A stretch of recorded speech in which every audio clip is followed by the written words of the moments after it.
নমস্কার, আমি Rimon. Welcome to বিদ্যাকোষ। তো তোমাদের রিসেন্টলি ক্লার্কশিপের এক্সাম শেষ হয়ে গেছে। আর অবভিয়াসলি ক্লার্কশিপের এক্সাম শেষ হয়ে গেছে, আমি এখানে লিখেছি ক্লার্কশিপের রিয়ালিটি। অবভিয়াসলি রিয়ালিটি মানে এরকম কেউ ভেবে নিও না যে তোমাদের বিশাল কিছু করাপশন বা হ্যান-ত্যান এই সমস্ত জিনিসগুলো নিয়ে আমি কথা বলতে চলেছি। না, না, একদমই না।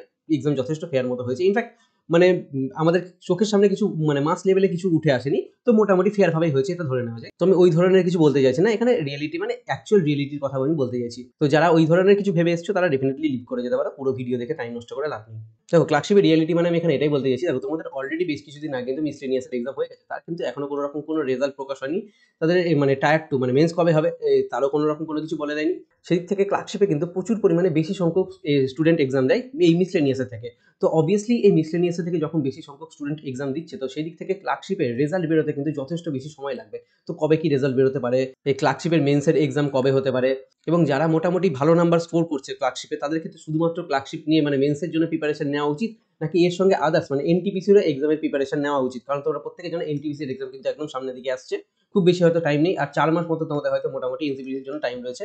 4 মাস পরে কিন্তু তোমাদের এনটিপিসি হয়ে যাবে। আর আর এনটিপিসি মোটামুটি ক্যালেন্ডার ওয়াইজই এগোচ্ছে। তো সেই দিক থেকে তুমি ধরে রাখতে পারো 4 মাস তোমার হাতে ম্যাক্স টু ম্যাক্স টাইম রয়েছে। সো আজকের ভিডিওতে আমি মেইনলি আলোচনা করব যে এই ক্লার্কশিপের ডেসক্রিপটিভ এবং এর সঙ্গে তোমাদের এই এনটিপিসির প্রিপারেশন তোমরা কি করে নেবে একসাথে। কারণ দু রকম ধরনের এক্সাম। আর শুধুমাত্র আমাদের এই ক্লার্কশিপের উপর একটা এক্সামের উপর ভরসা করে বসে থাকলে কিন্তু একদমই হবে না। কারণ কার কোথায় সিলেকশন লেখা আছে না আছে সেটা কেউ জানে না, কেউ বলতে পারবে না। অনেকে হয়তো ভাবতে পারে যে এনটিপিসি ভ্যাকেন্সি খুব কম আছে, এখানে তো তার সিলেকশন হবে না, বাট কে জানে, হয়তো সে প্রিপারেশন নিতে নিতে খুব ভালো মতো প্রিপারেশন করে ফেললো এবং আলটিমেটলি সে হয়তো এনটিপিসিতে সিলেকশনটা নিয়ে ফেললো। আবার এটাও হতে পারে যে এনটিপিসি প্রিপারেশন নেওয়ার জন্য তার কনসেপ্টগুলো প্রচন্ড হারে স্ট্রং হয়ে গেছে, তার ম্যাথ রিজনিং খুব বেশি হারে স্ট্রং হয়ে গেছে। তো সেই দিক থেকে তার ম্যাথ রিজনিং এর জন্য হয়তো অন্যান্য এক্সামগুলো খুব ভালো মতো ক্র্যাক হয়ে যাচ্ছে, এটাও হতে পারে। সে হয়তো এই প্রিপারেশন দিয়ে তার এমটিএস অথবা তার সিএইচএসএল এর এক্সাম হয়তো তার ক্র্যাক হয়ে যেতে পারে। তো অনেক কিছু হতে পারে, ঠিক আছে। তো ফালতু একটা এক্সাম নিয়ে পড়ে থেকে লাভ নেই। সামনের দিকে তোমাদের যে সমস্ত অপরচুনিটি গুলো আসছে প্রত্যেকটা এক্সামের জন্য তোমাদের প্রিপারেশন নিতে হবে। তো আজকের ভিডিওটা বিশেষ করে এইখানেই থাকবে যে তোমরা কিভাবে ডেসক্রিপটিভ এবং এনটিপিসির জন্য তোমরা প্রপার প্রিপারেশন নেবে সেটার ব্যাপারে আমি আজকে বলতে চলেছি। সো বিষয়গুলো আলোচনা করার আগে একটা বিশেষ ইনফরমেশন তোমাদের দেওয়ার আছে, সেটা একটু দিয়ে নিই। দেখো এই মুহূর্তে টেক্সট বুকের সেল চলছে। আর তোমরা প্রত্যেকেই জানো যে এনটিপিসি দিচ্ছ সেখানে তোমাদের গ্র্যাজুয়েট লেভেল হতে পারে, সেখানে তোমাদের এইচএস লেভেল হতে পারে, এবং এছাড়া তোমাদের সিজিএল সিএইচএসএল এমটিএস, এবং আগামী দিনে যারা ডব্লিউবির এক্সাম দিতে চাইছো প্রত্যেকের জন্য কিন্তু প্রিভিয়াস ইয়ার কোশ্চেন মানে পিওয়াইকিউ খুব বেশি হারে ইম্পর্টেন্ট হয়ে যায়। ইনফ্যাক্ট এই এসএসসি জিডি এক্সাম যারা দিচ্ছ তাদের ক্ষেত্রে কিন্তু খুব বেশি হারে এগুলো ইম্পর্টেন্ট হয়। তোমরা প্রত্যেকে জানো এর আগের বার এনটিপিসি 133টা সিটে এক্সাম হয়েছিল এবং তার প্রিভিয়াস ইয়ারের কোশ্চেনগুলো হাইলি ইম্পর্টেন্ট। তো সেই দিক থেকে তুমি ইয়ারলি এই পাস প্রো যেটা পাচ্ছে, পাস প্রো এর মধ্যে প্রিভিয়াস ইয়ারের কোশ্চেন পেয়ে যাবে। এইটা তোমার এই মুহূর্তে চলছে 499 টাকা, মানে 500 টাকাতে চলছে এই মুহূর্তে। বাট তুমি যদি এই বিদ্যাকোষ কুপন কোডটা অ্যাপ্লাই করো, এই বিদ্যাকোষ কুপন কোডটা অ্যাপ্লাই করলে 12% ডিসকাউন্টের সাথে তোমাদের এই 500 টাকার পাস প্রোটা এটা তোমাদের 439 টাকাতে হয়ে যাবে। তো ডেফিনেটলি তোমরা বিদ্যাকোষ কুপন কোডটা অ্যাপ্লাই করে এই পাসটা কিনে নিতে পারো এই মুহূর্তে, যেটা তোমাদের আগামী দিনে প্রত্যেকটা এক্সামের ক্ষেত্রে ভীষণ হারে কাজে লাগবে। আর এই সেলটা চলছে তোমাদের এই 28 তারিখ থেকে 30 তারিখ পর্যন্ত। তো ডেফিনেটলি মানে আজ থেকে 30 তারিখ অবধি সময় রয়েছে। তো এই টাইমের মধ্যে তোমরা এটা কিনে নিতে পারো, দেরি করে লাভ নেই যখন তোমাদের এই অফারটা আসছে। তো চলো এবার টপিকে ফেরা যাক। তো দেখো এবার ডেসক্রিপটিভের প্রিপারেশন নিতে এবং এনটিপিসি প্রিপারেশন নিতে দুটো এক্সামকে ভালো মতো বুঝতে হবে। ডেসক্রিপটিভে তোমাদের এখানে কি থাকে আর এক্সাম কবে হতে পারে না হতে পারে আমি আগে সেটা বলে নিচ্ছি। দেখো এই ডেসক্রিপটিভে তোমাদের এখানে যা যা যে সমস্ত টপিকগুলো থাকে তোমাদের এখানে টোটাল 6টা কোশ্চেন লিখে আসতে হয়। ঠিক আছে, এই 6টা কোশ্চেন লিখে যখন আসতে হয় তোমাদের, আমি আজকে থেকেই বলবো যে এখন থেকে তোমরা যারা প্রিপারেশন করছো প্রতিদিন একটা করে টপিক অ্যাটলিস্ট দেখো। দেখো দেখো যেহেতু আমি তোমাদের এখন ডেসক্রিপটিভের জন্য টাইমটা একটু কম ইউটিলাইজ করতে বলবো, দিনে 2 ঘন্টা করে তোমরা এই মিসের জন্য ডেসক্রিপটিভের জন্য পড়ো। দেখো সব থেকে আগে আমি তোমাদের বলে নিই যে ডেসক্রিপটিভ এবং এনটিপিসির জন্য তোমরা কতক্ষণ টাইম দেবে। দেখো ক্লার্কশিপের ডেসক্রিপটিভের জন্য তোমরা দিনে 2 ঘন্টা করে টাইম দাও, তার বেশি টাইম এই মুহূর্তে একদম দেওয়ার কোনো দরকার নেই। তোমাদের এক্সাম কবে হতে পারে সেটা যদি আমি একটু বলে নিই, তাহলে মোটামুটি তুমি দেখবে মিনিমাম তোমার হাতে 6 মাস রয়েছে, মিনিমাম রয়েছে এটা। ঠিক আছে, পিএসসি যা স্পিড সেখানে তোমাদের 6 মাস মিনিমাম লাগবে, এর থেকে বেশিও লাগতে পারে, 8 মাস 10 মাসও লাগতে পারে, এর কোনো গ্যারেন্টি নেই। ঠিক আছে, তো তোমাদের হাতে এতটা টাইম মানে মিনিমাম রয়েছে। তো তোমরা এই টাইমের মধ্যে আরামসে দেখবে, তোমরা যদি এখন 2 ঘন্টা করে দাও, এক্সাম যখন তোমাদের মোটামুটি রেজাল্ট বেরিয়ে যাবে তারপর থেকে তোমরা একটু বেশি করে টাইম দিলে আমার মনে হয় সেটা সব থেকে বেশি ভালো হবে। বাট এই মুহূর্তে 2 ঘন্টা করে তোমরা প্রতিদিন টাইম দাও, দরকার যদি পড়ে তো তোমরা এখানে 1.5 ঘন্টা করে টাইম তোমরা শুধুমাত্র ডেসক্রিপটিভের জন্য দিতে পারো এই মুহূর্তে। তবে এই মুহূর্তে সব থেকে বেশি টাইম যেটা দিতে হবে সেটা হচ্ছে তোমাদের এনটিপিসি প্রিপারেশনের ক্ষেত্রে। দেখো 2 ঘন্টা বা 1.5 ঘন্টা দেওয়ার পরে তোমার হাতে যত এক্সট্রা টাইম বাঁচছে তুমি প্রত্যেকটা টাইম কিন্তু এনটিপিসি প্রিপারেশনের জন্য দাও। কারণ এখানে তোমাদের আসছে 3টে সাবজেক্ট, এক হচ্ছে তোমাদের কি এখানে জিকে আসছে, তারপরে ম্যাথ, আর তারপরে আসছে কি রিজনিং। এবার এই 3টে সাবজেক্ট পড়তে কিন্তু তোমাদের যথেষ্ট পরিমাণে টাইম লাগবে। সেদিক থেকে তোমাদের হতে পারে মিনিমাম 6 ঘন্টা এবং ম্যাক্সিমাম তোমরা যত পারো তত দিতে পারো। 6 থেকে 8 ঘন্টা অ্যাটলিস্ট পড়া উচিত। আর মানে ডেসক্রিপটিভ 2 ঘন্টা দাও।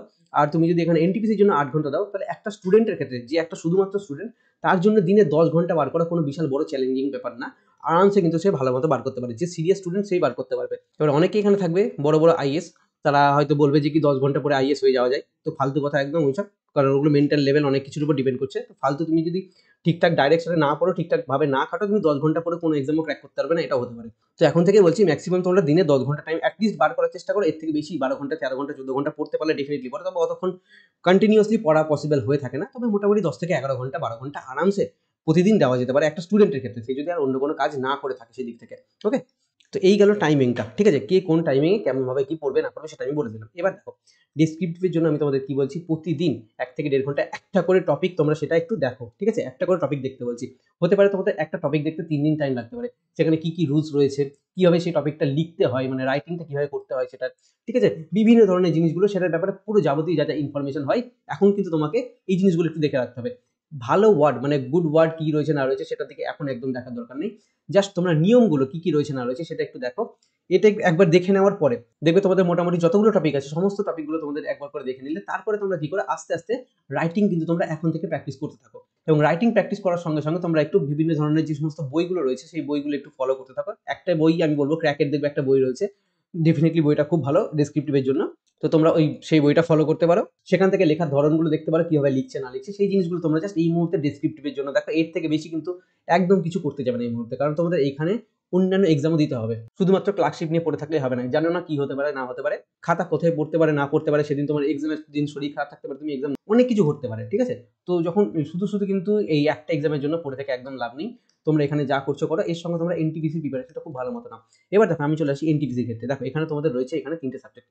ফার্স্ট অফ অল তুমি যদি এখান থেকে জিকে পড়ো, তো এই বর্তমান দিনে যেরকম হারে তোমাদের কোয়েশ্চেন হয়েছে ক্লার্কশিপে, সেরকম তোমাদের যদি আগামী দিনে কোয়েশ্চেন হয় আমাদের ওয়েস্ট বেঙ্গলের কোনো এক্সামের ক্ষেত্রে, তো এই এনটিপিসির জিকেটা দেখবে তোমাদের খুব বিশাল হারে হেল্প করবে। কারণ এই ধরনের জিকে দেখবে এনটিপিসিতেও আসে, যেগুলো কোনো মাথা মুন্ডু থাকে না।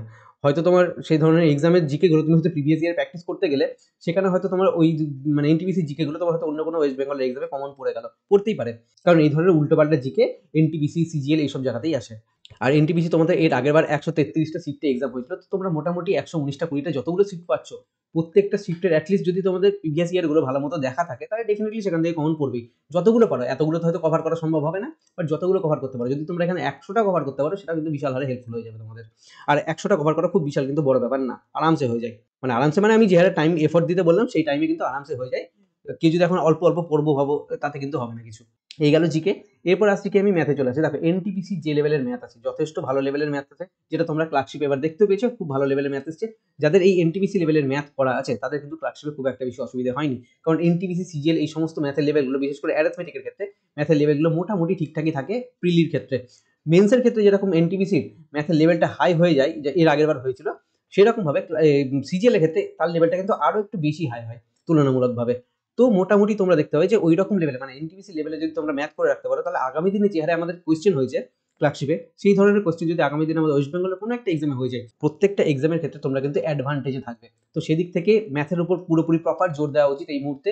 এর সঙ্গে আরো একটা জিনিস দেখবে যে আমাদের ওয়েস্ট বেঙ্গলের রিজনিং এর ক্ষেত্রে কি হয়ে থাকে, দেখবে বেশ কিছু উল্টোপাল্টা টপিক থেকে মাঝে মাঝে কোশ্চেন চলে আসে। ওই সমস্ত টপিক থেকে যেগুলো দেখবে উল্টোপাল্টা টপিকের কোশ্চেন হয়, সেইগুলো কিন্তু ম্যাক্সিমাম দেখবে যে কি রেলওয়ের এক্সামে কিন্তু প্রত্যেকটাতে দেখতে পাওয়া যায়। মানে এনটিপিসিতে তুমি প্রত্যেকটা দেখতে পাবে, অলমোস্ট প্রত্যেকটাই তোমরা দেখতে পাবে। তো রেলওয়ে রিজনিং এর যদি প্রিপারেশন হয়ে থাকে, রেলওয়ে রিজনিং এর ক্ষেত্রে তুমি দেখবে যে কি এর রিজনিংটা, রেলওয়ে রিজনিংটা দেখবে যে কি ব্যাংক আর সিজিএল এই দুটোকে মিক্স করে দেখবে রেলওয়ে রিজনিংটা থাকে। তো এর রিজনিংটা বেশ ভালো লেভেলের থাকে। রেলওয়ে লেভেলের যদি রিজনিং করা থাকে, তাহলে ডেফিনেটলি অন্যান্য এক্সামের ক্ষেত্রে তোমাদের যথেষ্ট ভালো হেল্প হয়ে যাবে। আর প্রত্যেকটা বারবার ক্ষেত্রে আমি তোমাদের বলছি অন্যান্য এক্সাম, কারণ কোনো এক্সামে তোমার ভরসা নেই। তুমি এনটিপিসি হয়তো প্রিপারেশন নিলে, তুমি দেখলে তো অন্য কোনো এক্সামে সেটা তোমার কাজে লেগে গেল, ইনফ্যাক্ট লাগবেও, 100% লাগবে। তো এই যে এই 3টে সাবজেক্ট দেখছো, এই 3টে সাবজেক্টে প্রিপারেশন করতে গেলে কিন্তু যথেষ্ট পরিমাণে টাইম লাগবে। দেখো জিকের জন্য তোমাদের যথেষ্ট পরিমাণে টাইম দিতে হবে, ম্যাথের জন্য টাইম দিতে হবে, রিজনিং এর জন্য টাইম দিতে হবে। এই প্রত্যেকটা সাবজেক্টের ক্ষেত্রে কে কোন জায়গায় রয়েছে না রয়েছে সেই সমস্ত জিনিসগুলো ম্যাটার করে টাইমটাকে কিন্তু ডিভাইড করতে হয়। তো সেরকম ভাবে তুমি এখন এই মুহূর্তে কোন পর্যায়ে রয়েছো, তোমার হয়তো প্রিপারেশন হচ্ছে 1 বছর ধরে, বাট তুমি হয়তো ম্যাক্সিমাম জিনিসই কভার করতে পারোনি, ঠিকঠাক মতো পড়োনি, ঠিকঠাক ডাইরেকশনে খাটোনি। তো এটা হতেই পারে।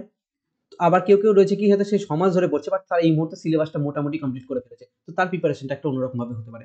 তো অনেক কিছু হতে পারে। তো এই মুহূর্তে তোমাকে নিজেকে বুঝতে হবে তুমি কোন জায়গায় রয়েছো। তোমার যদি মনে হয়ে থাকে যে তোমার ম্যাথ পুরোপুরি কমপ্লিট হয়ে থাকে, তাহলে তুমি শুধুমাত্র এখানে ম্যাথের প্র্যাকটিসের ক্ষেত্রে ফোকাস করো, শুধুমাত্র তুমি এখানে ম্যাথের জন্য সেকশনাল দাও, ঠিক আছে। এবার দেখো এনটিপিসির আমি আলাদা করে স্ট্র্যাটেজি ভিডিও দেবো, সেক্ষেত্রে তোমাদের আমি বলে দেবো কিভাবে কি এনটিপিসির জন্য পড়তে হবে, কিভাবে তোমাদের এনটিপিসির জন্য প্রপার আলাদা করে স্ট্র্যাটেজি ইউজ করতে হবে, সেটা আমি তোমাদের আলাদা করে বলবো, কারণ এই ভিডিওতে বলতে গেলে অনেকটা বেশি বড় হয়ে যাবে। অলরেডি আমি প্রচন্ড স্পিডে বলছি, যেন ভিডিও বিশাল বড় না হয়ে যায়। তো সেই সমস্ত জিনিসগুলো এনটিপিসির জন্য প্রিপারেশন কিভাবে নেবে, মানে এনটিপিসি স্ট্র্যাটেজি কি হওয়া উচিত এক্স্যাক্টলি সেই জিনিসটা আমি বলবো, ফালতু উল্টোপাল্টা কিছু বলবো না, যেটা তোমার জন্য ফ্রুটফুল হবে সেটাই বলবো। হ্যাঁ, হতে পারে আমার স্ট্র্যাটেজিগুলো একটু হার্ড হয়, কারণ জানি এক্সাম ক্র্যাক কত ইজিলি হয় না, একটু হার্ড লেভেলে প্রিপারেশন না নিলে কিন্তু এক্সাম ক্র্যাক করা পসিবল হয়ে ওঠে না। তো প্রত্যেকটা জিনিস আমি আগামী দিনে আলোচনা করে দেবো। বাট এই মুহূর্তে তোমরা একটু তোমাদের টাইমটাকে ডিভাইড করে নাও, ডেসক্রিপটিভের জন্য আর এনটিপিসির প্রিপারেশনের জন্য দুটোকে একটু আলাদা আলাদা ভাগ করে নাও, এবং ডেসক্রিপটিভের জন্য 1.5 থেকে 2 ঘন্টা দাও, আর এনটিপিসির জন্য 6 থেকে 8 ঘন্টা, 9 ঘন্টা, 10 ঘন্টা, যে যেমন পারো, মিনিমাম 6 ঘন্টা, এর থেকে কম যেন না হয় এনটিপিসির জন্য, তাহলে কিন্তু খুব খারাপ হয়ে যাবে। ইনফ্যাক্ট 6 ঘন্টা যথেষ্ট কম হয়ে যাচ্ছে এক্ষেত্রে, কারণ তোমাদের এখানে 3টে সাবজেক্ট পড়তে হবে। কারো যদি প্রিপারেশন ইনিশিয়াল লেভেলে থাকে তো সেই দিক থেকে কিন্তু খুব মুশকিল হয়ে যাবে। ইনিশিয়াল লেভেলে যার প্রিপারেশন রয়েছে তাকে আমি একটা অ্যাডভাইস করবো, সব থেকে প্রথমে তুমি একটা কাজ করো কি, এই রিজনিং এর পোর্শনটা এটা কিন্তু খুব ভালো মতো তোলো, এবং সাইড বাই সাইড তুমি ম্যাথ এবং জিকে প্রিপারেশনটা নিতে থাকো খুব ভালো মতো, ঠিক আছে? বাট রিজনিংটা যেন তোমার পুরোপুরি এখান থেকে যে 30টা কোশ্চেন আসছে, এই 30টা কোশ্চেন যেন তোমার পুরোপুরি ভালো মতো হয়ে থাকে, অ্যাটলিস্ট 30-এর মধ্যে 30 তুমি তোলার চেষ্টা করতে হবে তোমাকে।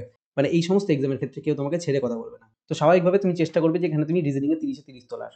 মানে আগে থেকে মেন্টালিটিটাকে এরকম করো, মানে প্রথম থেকে ভাবো না যে আমি এখানে 2টো কোশ্চেন ছেড়ে আসবো, 3টে কোশ্চেন ছেড়ে আসবো। তুমি যখন এরকম মেন্টালিটি নিয়ে প্রিপারেশন নেবে, অটোমেটিক দেখবে তোমার 2টোর জায়গাতে 5টা ছাড়া যাচ্ছে। এক্সাম হলে গিয়ে ওইটাই হয়। দেখো, যেহেতু তোমাদের এক্সামটা এগিয়ে আসছে, আর রিজনিং এ যখন তোমার নাম্বারটা অটোমেটিক উঠতে লাগবে, তুমি তখন দেখতে পাবে যে হ্যাঁ, তোমার নাম্বারটা অ্যাটলিস্ট ক্যারি করছে, রিজনিং এর জন্য অ্যাটলিস্ট তোমার নাম্বারটা কমছে না। তুমি একটা সাবজেক্ট থেকে তোমার চাপটা মুক্ত হয়ে যাচ্ছে, তুমি সেখান থেকে পুরোপুরি প্র্যাকটিসের উপর জোর দিতে পারছো। এবং এর সঙ্গে তুমি জিকে এবং ম্যাথের জন্য তোমাকে সাইড বাই সাইড পড়ে যেতে হবে, কারণ ম্যাথের সিলেবাস অনেক বড়, জিকে সিলেবাস অনেক বড়, যেটা অল্প সিলেবাসে ম্যাক্সিমাম জিনিস কভার করা যাবে, কারণ তোমার এখানে নাম্বার নিয়ে আসতে হবে। তুমি রিজনিং থেকে আনছো না, ম্যাথ থেকে আনছো না, জিকে থেকে আনছো, সেটা কিন্তু কেউ দেখতে যাবে না। তো নিজের কনফিডেন্সটাকে ঠিকঠাক জায়গাতে রাখার জন্য আগে রিজনিংটাকে টুক করে শেষ করে দাও, খুব অল্প টাইমের মধ্যে শেষ করে দিয়ে এটার প্র্যাকটিসের উপর নির্ভর হয়ে যাও, দেখবে আরামসে হয়ে যাবে, খুব বিশাল কিছু চাপ নেওয়ার দরকার নেই, দেখবে খুব ইজিলি হবে। কিন্তু দেখো, অনেকে হয়তো ভাবতে পারে যে আমাকে প্রত্যেকটা সাবজেক্ট পড়তে হবে, তো আমি আগে থেকে ম্যাথ তুলতে লাগি। দেখো, এই জিনিসটা করতে গেলে তোমার কিন্তু একটু ডিমোটিভেটেড হবে। রিজন কি, তুমি যখন দেখবে অনেকটা বেশি পড়ে ফেলছো, তারপরে তোমার দেখছো নাম্বার কিন্তু বাড়ছে না, মানে নাম্বার এক জায়গাতে স্টাক হয়ে গেছে, বা নাম্বার তুমি এতটা পড়ে তুলতে পারছো না, সেই সমস্ত জায়গায় গিয়ে তোমার একটু খারাপ লাগে। তো সেই জন্য আগে তুমি যদি রিজনিং তুলে নাও, এবং রিজনিং এ তুমি যদি ম্যাক্সিমাম নাম্বারটা কভার করতে পারো যেখান থেকে, তুমি কিন্তু দেখবে যে তোমার নাম্বারটা মোটামুটি একটা লেভেলে গিয়ে আসতে লেগেছে। যখন তোমার নাম্বারটা একটা লেভেলে আসতে লাগবে, তোমার কিন্তু পড়ার এনার্জিটা আরো বেশি আসবে, তুমি কিন্তু ডিমোটিভেটেড সহজে হবে না। তো অনেক কিছু বলে ফেললাম, প্রত্যেকটা জিনিস দেখবে কিন্তু সাইকোলজিক্যালি তোমাদের হিট করবে। একটা এক্সাম শুধুমাত্র পড়ে গেলে হয় না, সাইকোলজিক্যালি মেন্টালি বহুত টাফ হতে হয়। কোন জিনিসটা তোমার মেন্টালিটির জন্য ভালো হবে, কোন জিনিসটা তোমার এক্সামের প্রিপারেশনের জন্য ভালো হবে, প্রত্যেকটা জিনিস কিন্তু আমি আলোচনা করি, কারণ আমি জানি একটা স্টুডেন্টের মাথায় কি চলে, কি চলতে পারে, তারা কিভাবে মানে কোন কোন জায়গাতে তারা ডিমোটিভেটেড হতে পারে, কোন কোন জায়গায় তারা ভুল করতে পারে, প্রত্যেকটা জিনিস কিন্তু আমি দেখবে আগামী দিনে এনটিপিসির জন্য আলোচনা করে দেবো। সো আমাদের নেক্সট ভিডিও আসছে ক্লার্কশিপের যে ডেসক্রিপটিভ, সেই ডেসক্রিপটিভের পার্টের প্রিপারেশন কিভাবে নেবে, এবং এনটিপিসির যে strategy video, complete strategy video আমি একটা তোমাদের দেবো, যে কিভাবে তোমাদের এনটিপিসির জন্য পড়া উচিত এক্স্যাক্টলি। এখানে তো খুব বিশাল ডিটেলে আলোচনা করা পসিবল হলো না, তো নেক্সট ভিডিওতে আমি পুরোপুরি বলে দেবো। সো ভিডিওটা ভালো লাগলে লাইক করো, দেখা হচ্ছে আমাদের নেক্সট ভিডিওতে। Thank you.